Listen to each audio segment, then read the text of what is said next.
Bonsoir, bienvenue à l'île de la Réunion, sur la ville du port. On va vous montrer comment faire pour polliniser, récupérer du pollen et enfin faire féconder le pitaya. Le pitaya, c'est aussi connu sur le fruit du dragon et on va vous montrer comment c'est exactement par rapport à tout ça. Venez.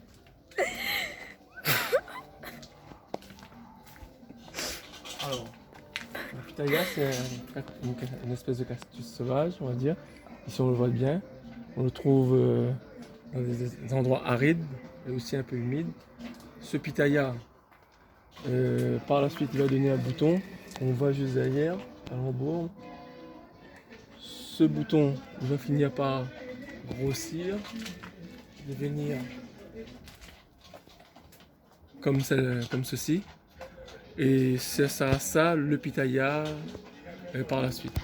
Et ce bouton va donner une fleur qui va commencer à s'ouvrir ici, en période de nuit.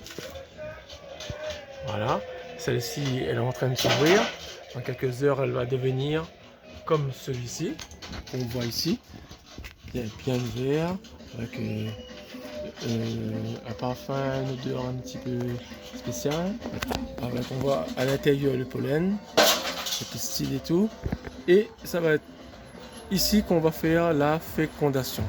Alors tout d'abord, on va récupérer le maximum de pollen qu'on peut.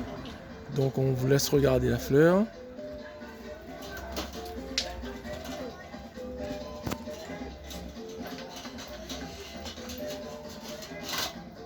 Alors, comme on voit bien sûr, on appelle aussi la fleur de nuit, parce que demain matin, elle va se refermer, elle va mourir. Voilà, en gros.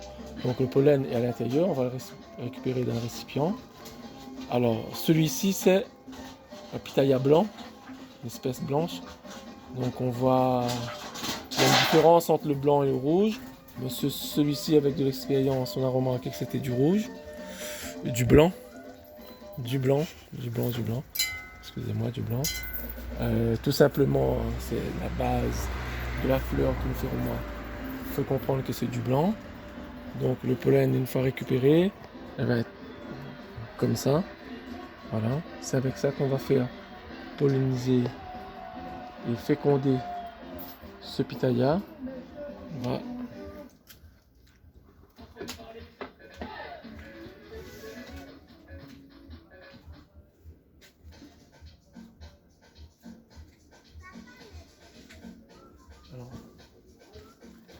Alors on a réalisé la même opération avec un pitaya rouge et on a pu récupérer le pollen qu'on voit ici. Voilà, c'est du pollen rouge avec un pitaya qu'on a récupéré sur un pitaya rouge. Donc ce qu'on va faire, c'est prendre un pinceau et taponner légèrement et ensuite par la suite venir ici et laisser le pollen à l'intérieur pour que ça puisse se féconder. Donc voilà, si on en a suffisamment, on en met. Sinon, avec cette quantité, ça va suffire pour pouvoir avoir par la suite un pitaya dans quelques jours. Ça va prendre environ une quinzaine de jours. On aura l'occasion de vous montrer, de filmer d'autres moments de fécondation de pitaya et de vous montrer comment celle-ci est devenue par la suite. Voilà. Malgré qu'il pleut ou qu'il vente, il y a toujours moyen de féconder. Mais ici à La Réunion, on le fait manuellement. Donc voilà.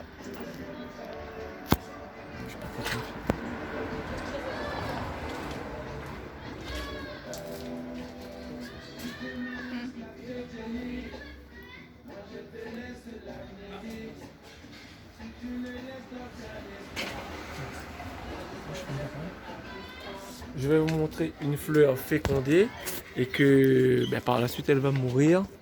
Donc on va voir différents. Voilà.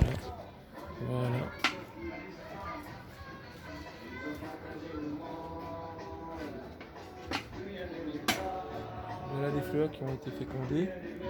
Voilà, et que par la suite elles se referment. Ça a été fait hier.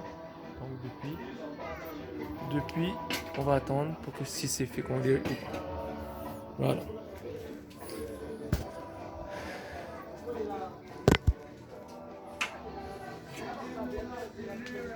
Alors, j'espère que cette vidéo vous ait plu.